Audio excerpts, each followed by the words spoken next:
Hej, jeg hedder Anders, og jeg vil gerne vise mobilabonnement-vælgeren her frem. Den ligger på mobilapp.dk, og det er mig, der har lavet den sammen med min ven Andreas.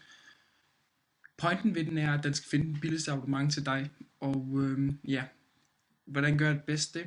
Ja, jeg prøver at finde det billigste abonnement til mig selv. Jeg skriver cirka 50 sms'er om, eller 200 sms'er om måneden, det vil sige 50 sms'er om ugen. Og jeg downloader ret meget. Jeg downloader faktisk 900 megabyte om måneden. Og jeg taler faktisk ikke så meget, så jeg putter den her ned til 2 timer.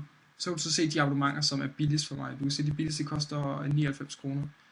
Men jeg er ikke særlig interesseret i Happy Mobil. Jeg er måske mere interesseret i M1 og det her mobilabonnement hernede, fordi der er internet med.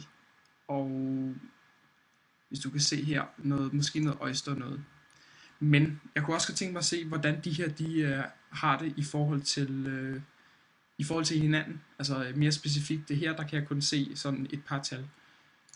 Så trykker jeg ind, den hedder sammenligning, og så får jeg alle tallene lige over for hinanden. Her der kan jeg for eksempel se, at nu skal jeg lige finde et tal, der er interessant. Jo, her M1